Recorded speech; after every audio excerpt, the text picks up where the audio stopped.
Welcome to my new video. ഇന്ന് നമ്മൾ പഠിക്കുന്നത് ക്ലാസ് 6 സോഷ്യലീസിൻ്റെ chapter 10 new empires and kingdoms എന്ന് പറയുന്ന ലെസണാണ്. ഇത് പഴയ NCERT ബുക്കിൻ്റെ പേജസ് ആണ് കേട്ടോ. അപ്പോൾ ഇത് ആൾക്കാർ ചോദിച്ചത് കൊണ്ട് ഞാൻ ഇടുവാണേ. അപ്പോൾ ഇതിനകത്ത് പറഞ്ഞിരിക്കുന്ന ഈ കുട്ടി അരവിന്ദ്, അവന് സ്കൂളിൽ ഒരു നാടകത്തിൽ അഭിനയിക്കാൻ ചാൻസ് കിട്ടി. ഇപ്പം നമ്മൾ രാജാവായിട്ടാണ് അവന് അഭിനയിക്കാൻ കിട്ടിയത്. അപ്പം നമുക്കറിയാം, കുട്ടികൾക്കൊക്കെ ഭയങ്കര ഇഷ്ടമാണ് രാജാവായിട്ട്. കാര്യം നല്ല വിലപിടിപ്പുള്ള ഡ്രസ്സ്, നല്ല കളർഫുള്ളായിട്ട് തിളങ്ങുന്ന ഡ്രസ്സൊക്കെ ഇടാം, നല്ല ഭംഗിയുള്ള വാളും പരിചയമൊക്കെ പിടിക്കാം. ഇവനിങ്ങനെ നിൽക്കുമ്പോൾ അവർ പറഞ്ഞു വീണ വായിക്കുന്നതായിട്ടൂടെ അഭിനയിക്കുമെന്ന്. അപ്പോൾ അവൻ അത്ഭുതത്തോട് ചിന്തിക്കുകയാണ്, ഒരു മ്യൂസീഷ്യനായിട്ടുള്ള കിങ്ങിനെ കുറിച്ചാണോ ഇത് പറയുന്നതെന്ന്. അപ്പം അതിനെക്കുറിച്ചാണ് നമ്മൾ ഇത് ഏത് രാജാവാണ്, ഇത്രയും ധീരനായ ഒരു രാജാവ് ഒരു മ്യൂസീഷ്യൻ കൂടിയായിരുന്നു, ഒരു കലാകാരൻ കൂടിയായിരുന്നു. ഇതിനെക്കുറിച്ചാണ് നമ്മൾ ഈ ലെസണിൽ പറയുന്നത്. Prashastis and what they tell us. എന്താണ് പ്രശസ്തി എന്ന് പറയുന്നത്? പ്രശസ്തി എന്ന് പറയുന്നത് പല രാജാക്കന്മാരെ കുറിച്ചും എഴുതിയിരിക്കുന്ന, നമ്മൾ മലയാളത്തിൽ പറയുന്ന പ്രശസ്തി തന്നെ, അതായത് എന്താ പറയുന്ന ആ രാജാവിനെ കുറിച്ച് പുകഴ്ത്തി പറയുക, അതാണ് പ്രശസ്തി എന്ന് പറയുന്നത്. Arvind was suppose to be acting as a Samudragupta. Samudragupta എന്ന് പറയുന്ന രാജാവായിട്ടായിരുന്നു നമ്മുടെ അരവിന്ദ് അഭിനയിക്കാനിരുന്നത്. A famous ruler of dynasty known as Gupta. Gupta ഡൈനാസ്റ്റിയിലെ സമുദ്രഗുപ്തനായിട്ടായിരുന്നു അരവിന്ദ് അഭിനയിക്കാനിരുന്നത്. സോ അതുകൊണ്ട് തന്നെ നമുക്ക് മനസ്സിലാകാം സമുദ്രഗുപ്തൻ ആരായിരുന്നു, ഒരു മ്യൂസീഷ്യൻ കൂടെ ആയിരുന്നു. We know that Samudragupta from a long inscriptions inscribed on the Ashokan pillar at Allahabad.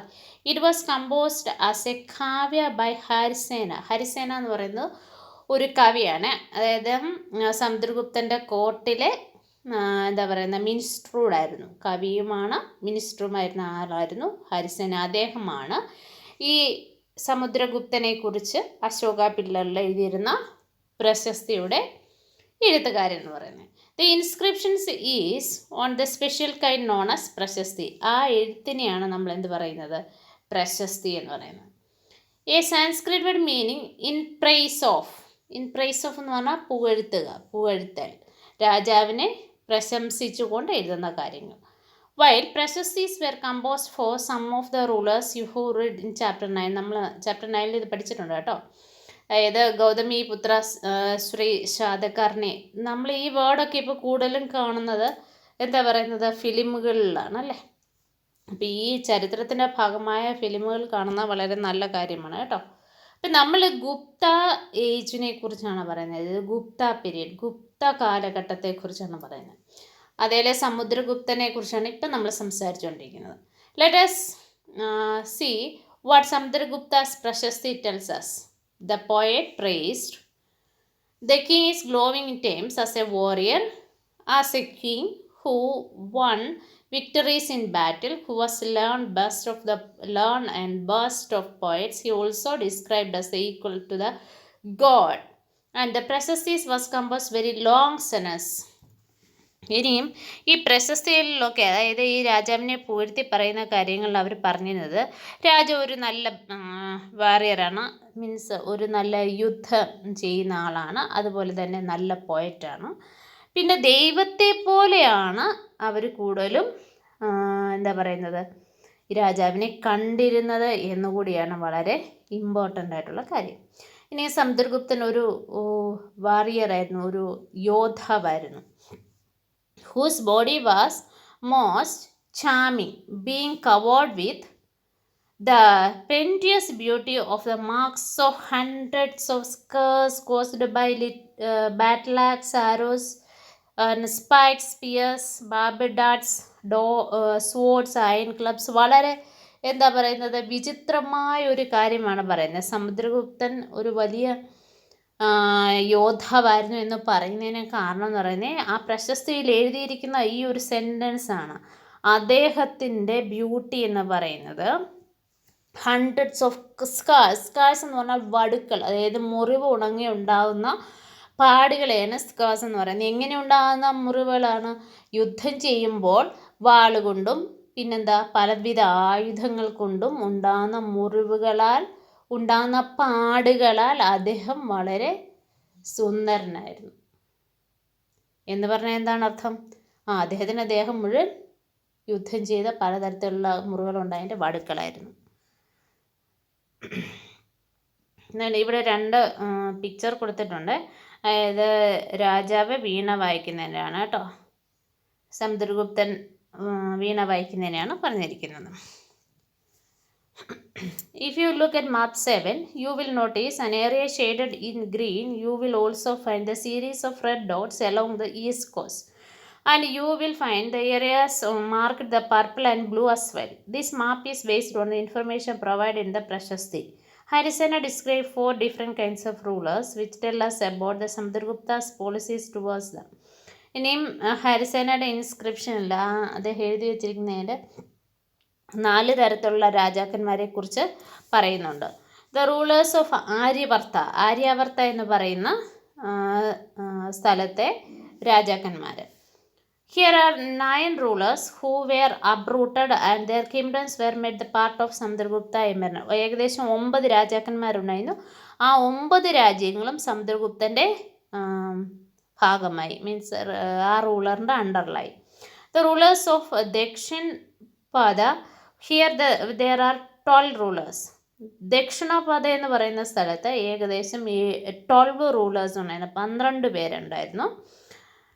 And some of whose capitals marked with red dots in the map. They surrendered the Samudragupta after being defeated and then allowed them to rule again. പണ്ട് കാലങ്ങളിൽ രാജാക്കന്മാർ ഒരു രാജ്യം കീഴടക്കിയാൽ അവർ സ്വയം കീഴടങ്ങുവാണെങ്കിൽ ആ രാജ്യം ആ രാജാവിന് തന്നെ, അതായത് ഈ കീഴടങ്ങിയ രാജാവിന് തന്നെ ഭരിക്കാൻ കൊടുക്കുമായിരുന്നു. അങ്ങനെ കുറേ ഈ 12 ഇപ്പം നമ്മൾ പറയുന്നില്ലേ ദക്ഷിണപാത എന്ന് പറയുന്നത്, അവിടുത്തെ 12 രാജാക്കന്മാരും കീഴടങ്ങി അവർ തന്നെ ആ രാജ്യം ഭരിക്കുകയും ചെയ്തു. അത് റെഡ് ഡോട്ട് ഇട്ട് ആ മാപ്പിൽ കൊടുത്തിട്ടുണ്ട്. മാപ്പ് കാണുമ്പോൾ നമുക്ക് മനസ്സിലാവും.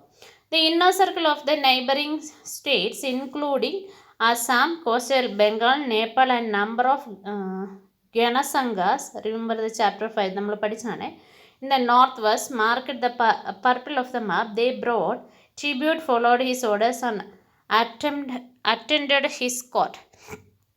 ഇനി പിന്നെ ഒരു ഇന്നർ സർക്കിൾ തന്നിട്ടുണ്ട്, അത് പല സ്റ്റേറ്റിനെ, ഇൻക്ലൂഡിങ് ആസാം, കോസ്റ്റൽ ബംഗാൾ, നേപ്പാൾ, ഇതൊക്കെ അവർ ഇതിൻ്റെ north വെസ്റ്റിലുള്ളതാണ്.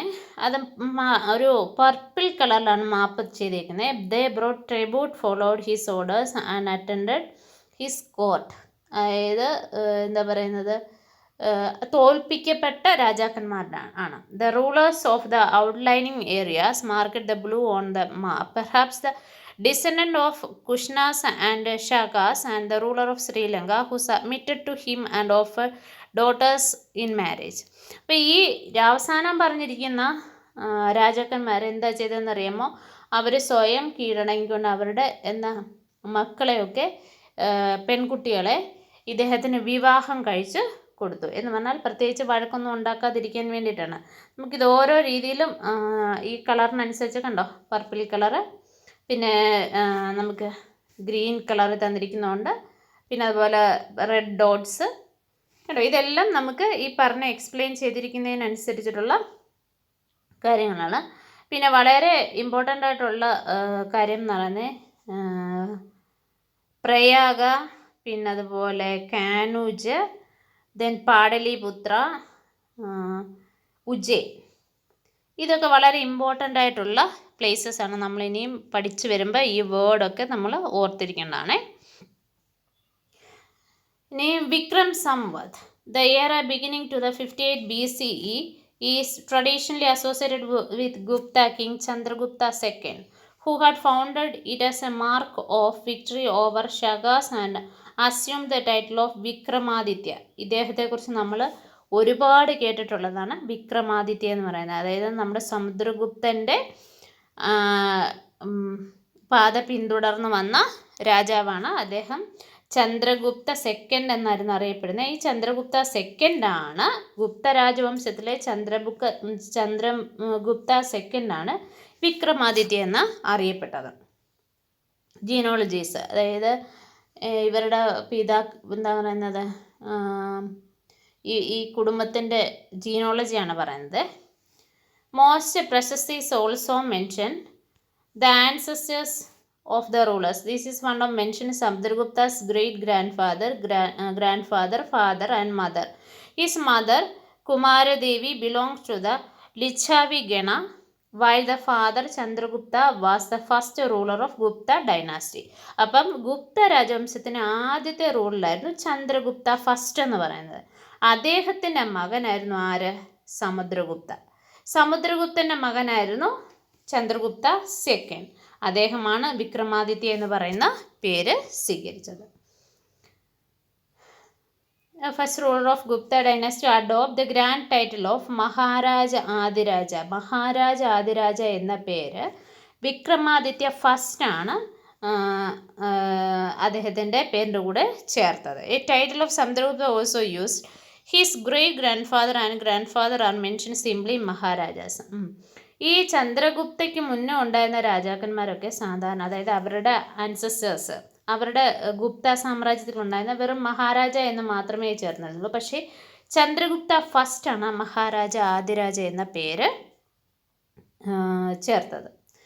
Samudragupta intent figure of genealogies list of ancestors of later rulers of dynasty such as his son Chandragupta II. We know about him from the inscriptions and coins. He led an expedition to Western India where he overcame blast of Shagas. According to the later belief, his court was full of learned people.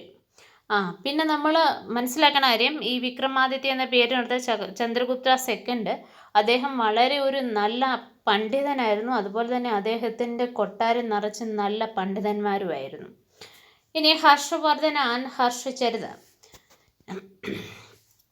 While we can learn about Gupta rulers from their inscriptions and coins, we can find out about some kings from biographies. Harshavardhana, who ruled nearly 1400 years ago, was one such ruler. His court poet is Banabhatta, wrote his biography, the Harshacharita, in Sanskrit.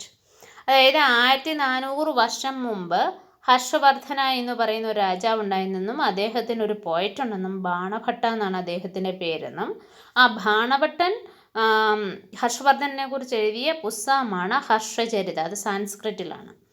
And this gives us genealogy of Harsha and ends with his becoming king. Xuanzang, about whom he read in chapter 9, also spent a lot of time at Harsha's court, left detailed account what he saw.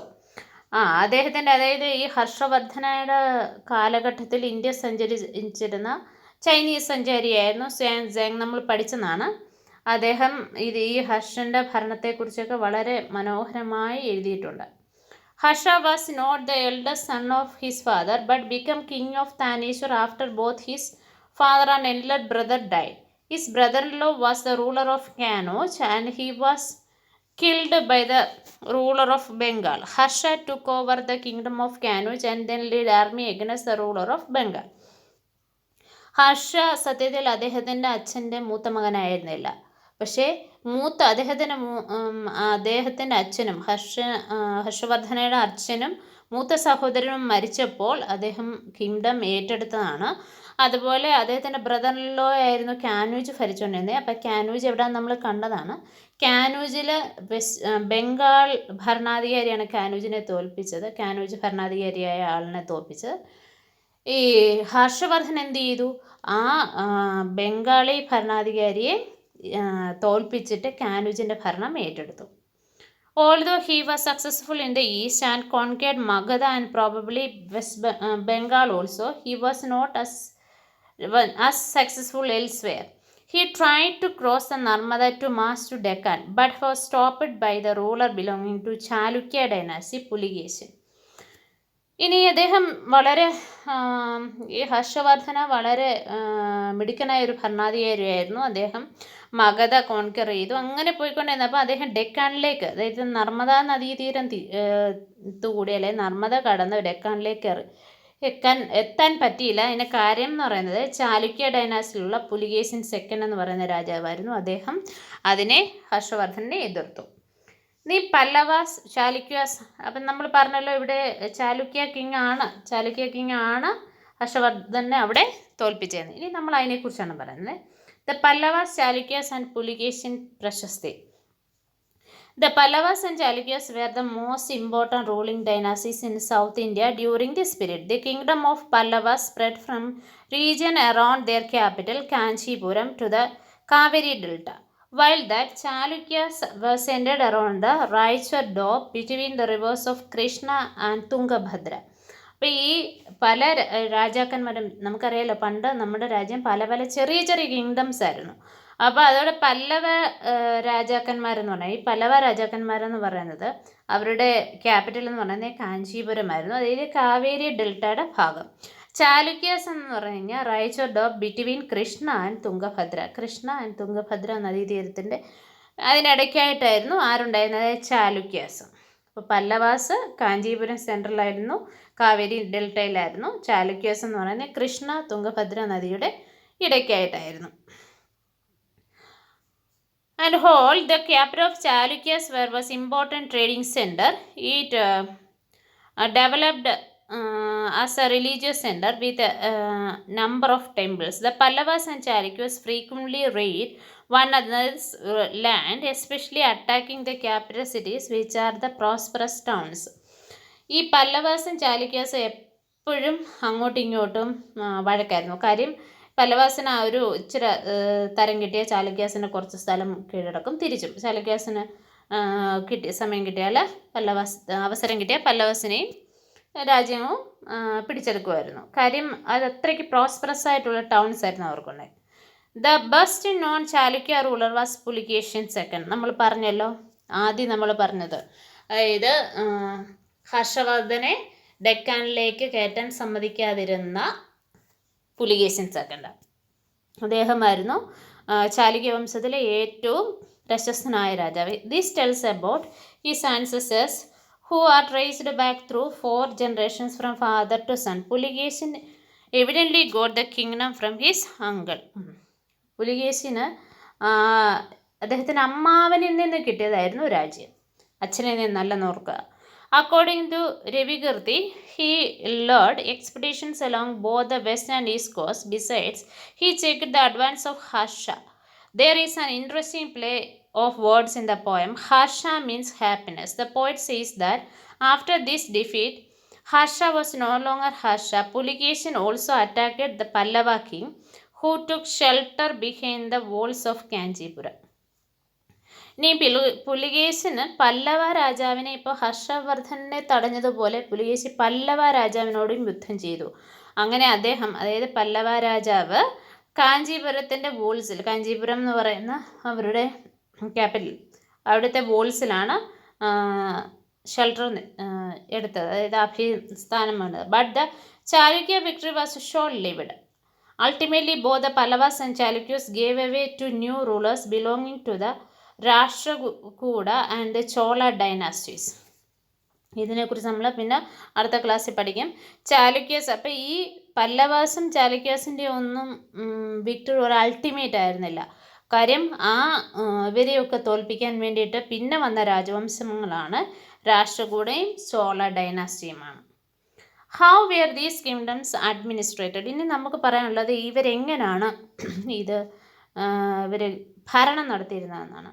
So in the case of earlier kings, land revenue remained important ruler and the village remained the basic unit of administration. ഇതൊക്കെ നമ്മൾ നേരത്തെ കണ്ടതാണ്. Revenue നമ്മൾ നേരത്തെയുള്ള ചാപ്റ്റേഴ്സിൽ പഠിച്ചതാണ്. വരുമാനമൊക്കെ എങ്ങനെയാണ്, tax എങ്ങനെയാണ് എന്നൊക്കെ. There were some new development as well. Kings adopted number of steps to win the support the men who were powerful, either economically or socially, or because of their political ministry strength.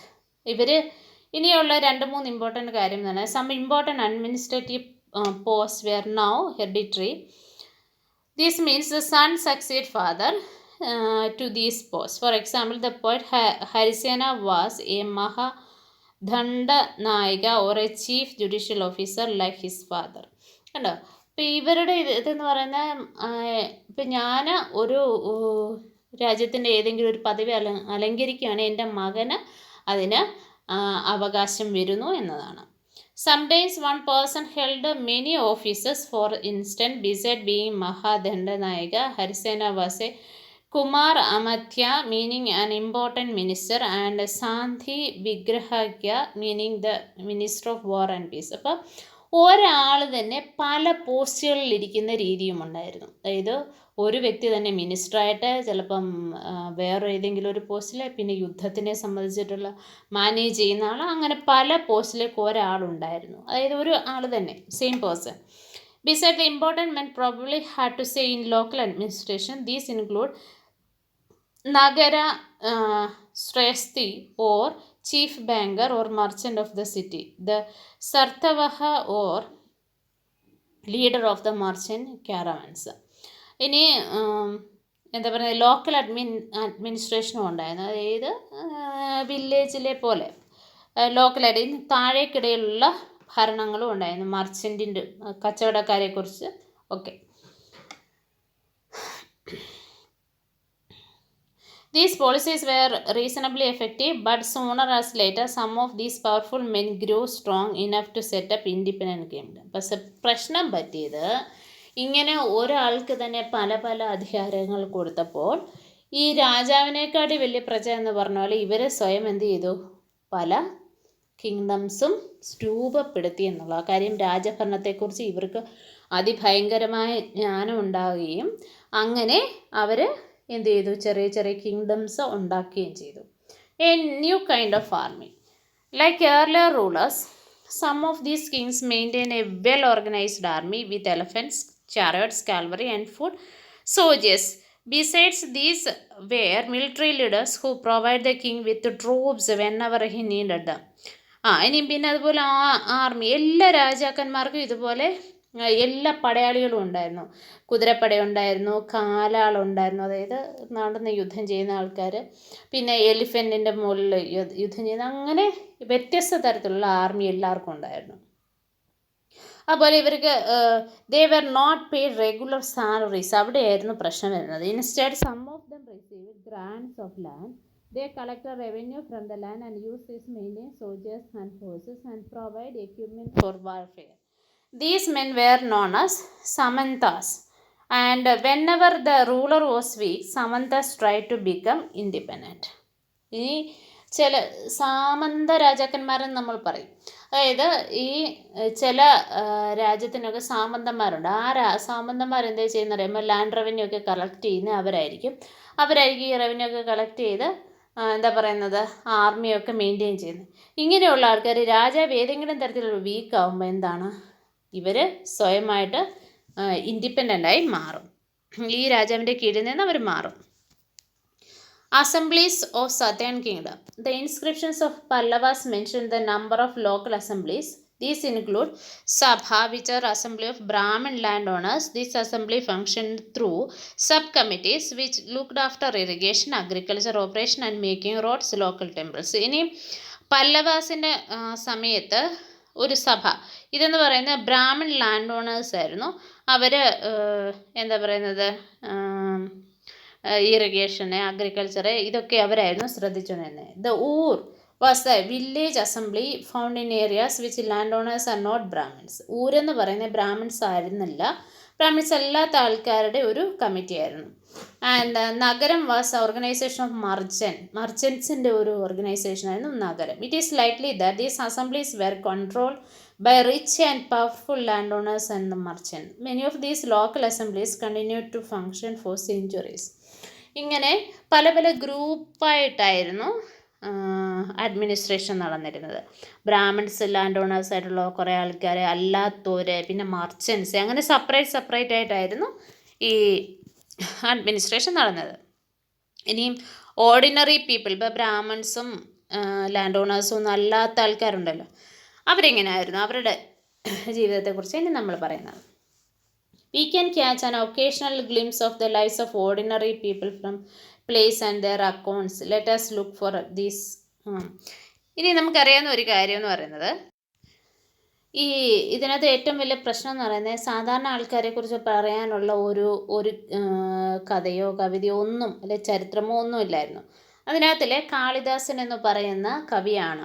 നമുക്കറിയാം അദ്ദേഹത്തിൻ്റെ കാലത്ത് Brahmins ആയിട്ടുള്ള ആൾക്കാരെല്ലാം സംസാരിച്ചുകൊണ്ടിരിക്കുന്ന പ്രാകൃതിക് എന്ന് പറയുന്ന ഒരു language ആയിരുന്നു. ശരിക്കും അത് സാൻസ്ക്രിറ്റ് അല്ല.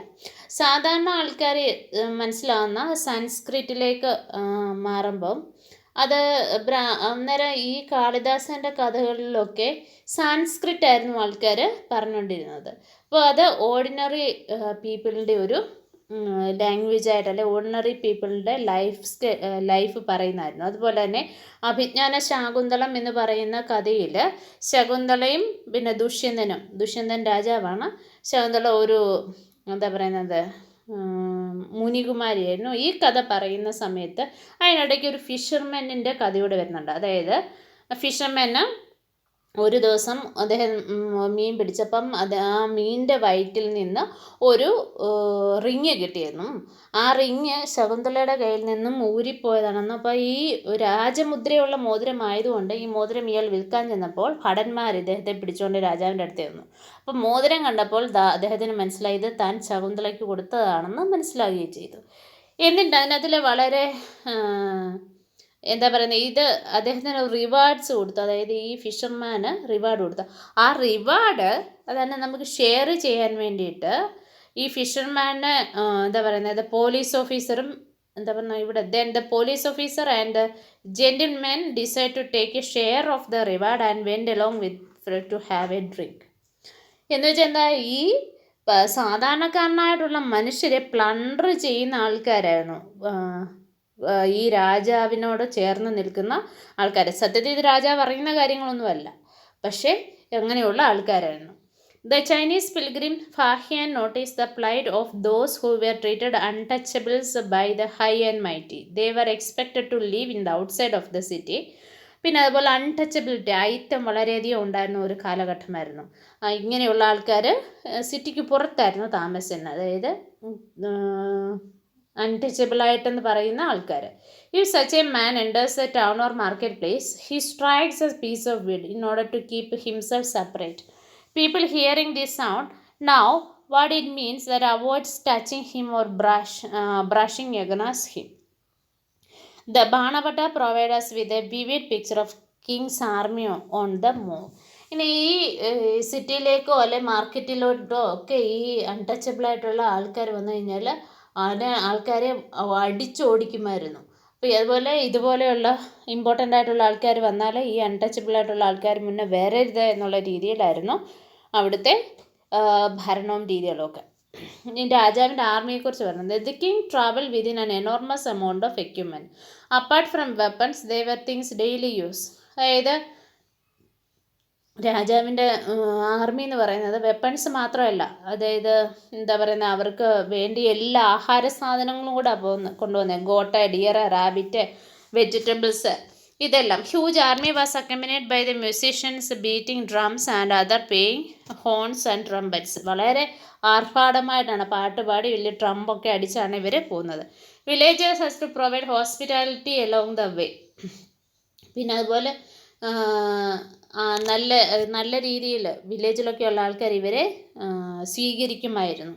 ദേ came to gift of goods, gear and flowers and provide fodder for the animals. അപ്പോൾ ഇവരുടെ കൂടെയുള്ള ആനിമൽസിനുള്ള ആഹാരമൊക്കെ ഈ വില്ലേജേഴ്സ് കൊടുത്തിരുന്നു. They also try to meet the king and place their complaints and the petitions before some. ഈ ഇങ്ങനെ army പോകുന്ന സമയത്താണ് രാജാവിന് എന്ത് ചെയ്യുന്നത്, അവർ വില്ലേജിൽ തൻ്റെ ഉള്ള പ്രശ്നങ്ങളൊക്കെ അവർ രാജാവിനോട് നേരിട്ട് പറയുന്നത്.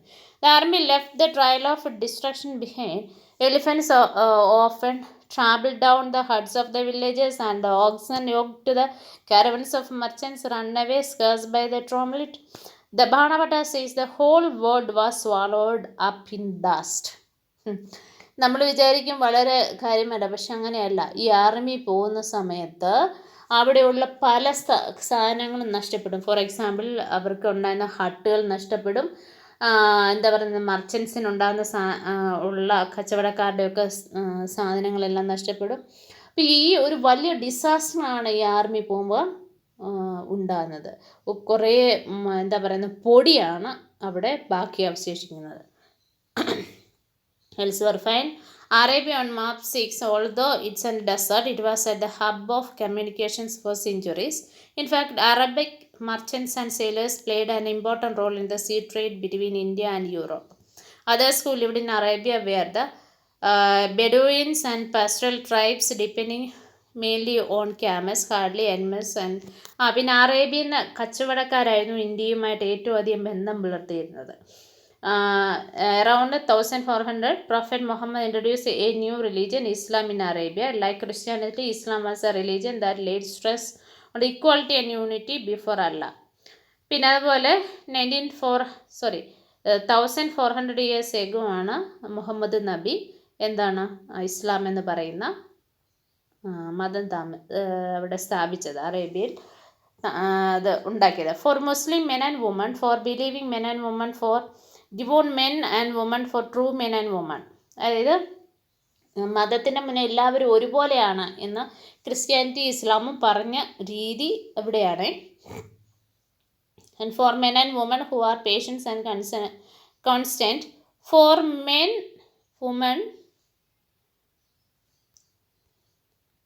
and humble themselves, for men and women who give charity, for men and women who fast, for men and women guard the charity, and for men and women engage such as Allah's remembrance. അപ്പം ഖുറാനിൽ എന്താണ് പറഞ്ഞിരിക്കുന്നത് എന്നാണ് പറഞ്ഞിരിക്കുന്നുള്ളത് കേട്ടോ. Within 100 years Islam spread into North Africa, Spain, Iran and India. Arab sailors who were already familiar with the coastal settlement of the subcontinent now brought the new religion to them. Arab soldiers conquered Sindh about 1300 years ago. ഇനി ഈ അറബികൾ ഈ merchants ഇന്ത്യയിലേക്ക് വരുന്നുണ്ടായിരുന്നെന്ന് പറയുന്നു.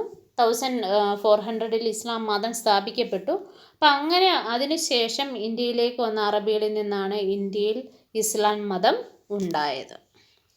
നമ്മൾ ഈ lesson തീരുകയാണ് കേട്ടോ. Thank you and have A nice day. പുതിയൊരു വീഡിയോയുമായി വളരെ പെട്ടെന്ന് തന്നെ കാണാം.